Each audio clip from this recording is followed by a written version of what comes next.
Hello friends, good morning everyone. आज मैं आपको बताने वाली हूँ एक बहुत ही अच्छी प्ले की समरी। और वो प्ले है सेकंड सफर्स प्ले। ये एक मिस्ट्री प्ले है। इसको लिखा गया था द एज ऑफ रिवाइवल में। फ्रेंड्स, ये जो सेकंड सफर्स प्ले है, इसको हम कोरप्स क्रिस्टी प्लेस के नाम से भी जानते हैं, क्योंकि फ्रेंड्स इस प्ले को कोरप्स क्रिस्टी डेज के दिन ही इसको एग्जैक्टली परफॉर्म किया जाता है, इसलिए इसको इस नाम से भी जानते हैं। तो फ्रेंड्स, ये तो थी बेसिक इन्फॉर्मेशन मिस्ट्री प्लेस के बारे में। अब मैं आपको डायरेक्ट ले चलती हूँ इसकी स्टोरी की तरफ। तो फ्रेंड्स, स्टोरी स्टार्ट होती है थ्री शेफर्ड्स से। उन थ्री शेफर्ड्स के नेम है कॉल, गिब एंड डॉ। कॉल, गिब एंड डॉ प्ले के स्टार्टिंग में गॉड से कंप्लेन करते हैं। सबसे पहले कंप्लेन करता है कॉल। वो भगवान से कंप्लेन करता है कि वेदर इतना ज़्यादा ठंडा है, मुझे रात में ना बहुत ही ज़्यादा प्रॉब्लम होती है अपनी शीप्स की केयर करने में। ना चाहते हुए भी मुझे पूरी रात यहाँ पे रुकना पड़ता है सर्दी में और उनकी केयर करनी पड़ती है। अब सेकंड नंबर आता है सेकंड शाफर्ड का, जो कि होता है गिब। ये कंप्लेन करता है भगवान से। मीन्स ऐसे भगवान से कंप्लेन ये लोग कर रहे हैं, मीन्स जीसस क्राइस्ट से, जिनका अभी तक जन्म नहीं हुआ है। तो गिब यहाँ पे कंप्लेन करता है वेदर की, जैसे कि कॉल ने कंप्लेन की थी। लेकिन गिब वेदर की कंप्लेन करने के साथ साथ अपनी वाइफ की भी कंप्लेन करता है। बोलता है कि मेरी वाइफ बिल्कुल भी अच्छी नहीं है और मैं कैसे भी करके ना उसे छुटकारा पाना चाहता हूँ, वो बिल्कुल भी काइंड हार्टेड नहीं है। अब थर्ड शेफर्ड कंप्लेन करता है, जो कि होता है डॉ। ये डॉ जो है, ये कॉल और गिब के लिए ही काम करता है। डॉ यहाँ पे कंप्लेन करता है वेदर की, लेकिन वेदर के साथ साथ वो एक कंप्लेन और करता है, जो कि होती है हंगर को लेके। ये बहुत ही लेजी बॉय होता है और अपने हंगर की वजह से बहुत ही ज़्यादा परेशान होता है। फाइनली ये तीनों कंप्लेन करते हैं, उसके बाद एक ही सॉन्ग आते हैं और वो सॉन्ग होता है the holly and the ivy. अपने आप को चीयर करने के लिए कि चलो ठीक है, कोई बात नहीं। इसके बाद फ्रेंड्स, यहाँ पे इनकी मुलाकात होती है एक न्यू कैरेक्टर से, जिसका नाम होता है मैक। ये जो मैक है, ये थीफ है। वो यहाँ पे क्या करता है, इन तीनों शेफर्ड्स के पास आता है और बोलता है कि मैं लॉर्ड का मैसेंजर हूँ और मैं एक मैसेज लेके आया हूँ। तो ये तीनों लोग इसको पहचान लेते हैं। ये तीनों शेफर्ड पहचान लेते हैं कि एक बहुत ही बड़ा वाला थीफ है और इसको ना अपने यहाँ पे नहीं आना चाहिए। जहाँ पे ये लोग सोते हैं, इसको यहाँ पे नहीं रखना चाहिए। तो यहाँ पे ना ये बहुत ज़्यादा प्रिटेनिंग करता है, बोलता है कि नहीं, मैं थीफ नहीं हूँ और मेरी वाइफ के ना दो बच्चे हो चुके हैं। मीन्स एवरी ईयर वो एक बच्चे को जन्म देती है और उसकी डेथ भी हो जाती है। इधर उधर की बातें करके ये क्या करता है, फाइनली उनको बना लेता है कि हम उनके साथ ना रात में सो जाएंगे। मीन्स मैक उन लोगों के साथ सो जाएगा। अब फ्रेंड्स, ये मैक तो एग्जैक्टली एक थीव था। अब ये इन तीनों लोग के साथ रात में सो जाता है। तो ये तीनों सैफर्ड ये डिसाइड करते हैं कि हम लोग रात में ना इसको, मैक को बीच में लिटाएंगे। अगर ये बीच में उठने की कोशिश भी करेगा तो इसके मूवमेंट से हम लोग को पता चल जाएगा कि ये ना उठ के जाग गया है। अब इसके बाद फाइनली ये तीनों लोग सो जाते हैं और साथ में मैक भी सो जाता है। अब आधी रात जब हो जाती है तो मैक जब ये बिलीव कर लेता है कि तीनों शेफर्ड गहरी नींद में सो रहे हैं, तो ये उठता है और उठ के वहाँ से उनकी एक शीप चुरा लेता है। मीन उन शेफर्ड्स की एक शीप चुरा लेता है और शीप चुरा के अपनी वाइफ के पास जाता है, जिसका नाम होता है गिल। ये इन दोनों की पहले से ही प्लानिंग थी कि क्योंकि ये दोनों ना ट्रिक के लिए बहुत ही ज़्यादा फेमस थे। अब इसके बाद ये जाते तो अब ये सोचता है कि आखिर हम इसको शीप को छुपा के कहाँ पे रखेंगे। तो यहाँ पे इसकी वाइफ बोलती है, तुम परेशान मत हो, मैं कुछ ना कुछ करती हूँ। तो ये उस शीप के बच्चे को क्या करती है कि इसको टाइटली क्रेडल में भी, झूले में बांध देती है और उसको इस तरीके से डेकोरेट कर देती है कि लाइक लगेगा अभी वो न्यू बॉर्न बेबी है। और उसके बाद ये मैक जाता है और वापस उन्हीं सैफर्स के साथ सो जाता है और ये नाटक करता है कि मैं तो रात में कहीं गया ही नहीं था। सुबह जब वो तीनों सैफर जागते हैं, उन्हीं तीनों सैफर्स के साथ ये भी जागता है। तो यहाँ पे कॉल बोलता है कि मैंने रात को एक सपना देखा था, मुझे ऐसा लग रहा था कि जैसे किसी ने शीप चुरा ली हो। तो यहाँ पे डॉबी एग्री करता है कि हाँ, मैंने भी ऐसा सपना देखा था। मैक भी यहाँ पे ये प्रिटेंड करता है कि हाँ, मैंने भी ऐसा सपना देखा था। अब उसके बाद यहाँ पे तीनों शेफर्स ये डिसाइड करते कि हम लोग चलते हैं और एक बार चेक कर लेते कि हमारी सारी शीप्स यहाँ पे है कि नहीं है।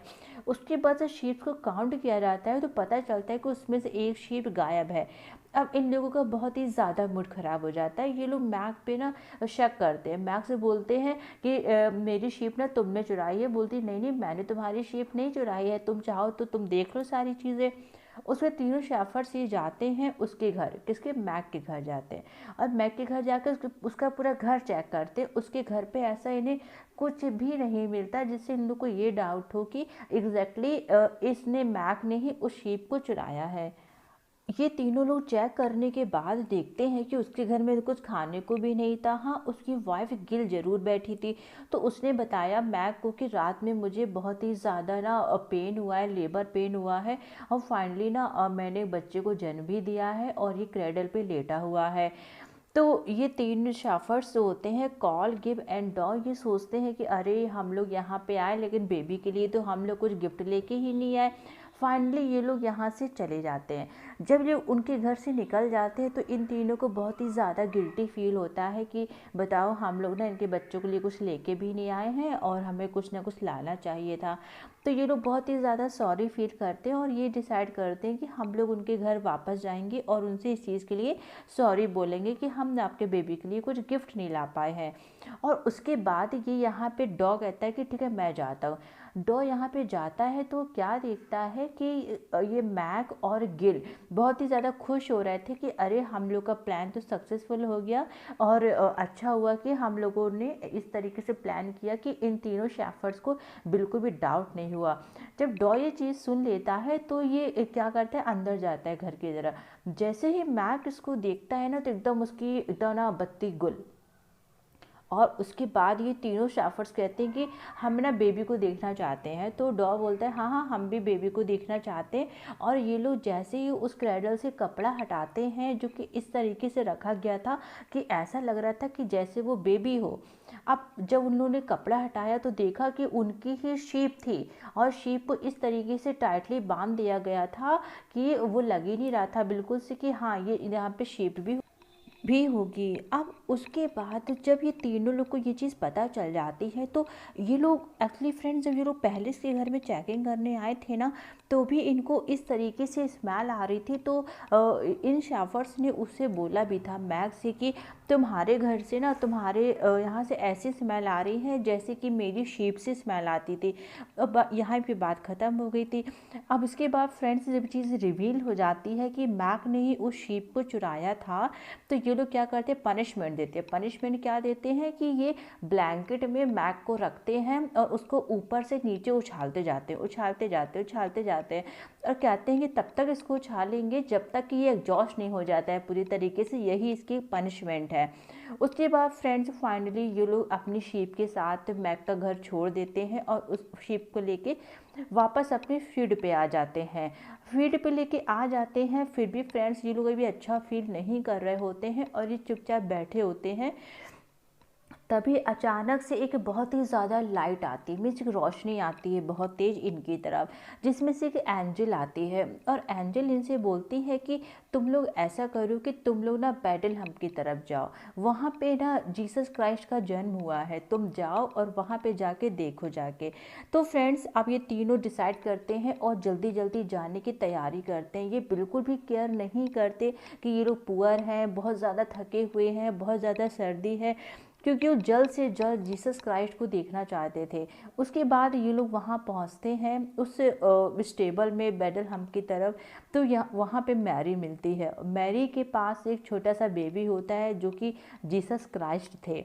अब ये लोग जीसस क्राइस्ट को देखने के बाद बहुत ही ज़्यादा खुश हो जाते हैं। उसके बाद ये तीनों ना गिफ्ट देते हैं, मीन्स कॉल देता है आ बंच ऑफ चेरीज़ का, गिव देता है एक पैरट, एक बर्ड देता है सॉरी, और उसके बाद ये जो डॉ होता है ये एक बॉल देता है उस बच्चे को एज अ गिफ्ट के रूप में। उसके बाद मैरी बोलती है कि तुम लोग हमेशा इस डे को याद रखना कि तुम लोग किस तरीके से जीसस क्राइस्ट से मिले थे। और फ्रेंड्स उसके बाद ये तीनों शेफर्स बहुत ही ज़्यादा खुश हो जाते हैं और ये सॉन्ग गाने लगते हैं और यहीं पे ये प्ले ख़त्म हो जाता है। तो फ्रेंड्स आई एम श्योर कि आपको प्ले अच्छा लगा होगा और आपको अच्छे से समझ में आ भी गया होगा। फ्रेंड्स नेट के पेपर में क्वेश्चन भी पूछा गया था और उसमें कैरेक्टर दिए गए थे, कॉल, गिव एंड डॉ, और पूछा गया था कि एग्जैक्टली ये कैरेक्टर्स किस प्ले में है। तो अभी आपको आंसर आ गया होगा। तो फ्रेंड्स मुझे कमेंट करके बताइएगा कि आपको ये प्ले कैसा लगा। और आज के वीडियो में बस इतना ही। I will meet you soon with a new video lecture. तब तक सेफ रहिए, पढ़ाई करते रहिए, एग्ज़ाम बहुत पास है। Thank you so much.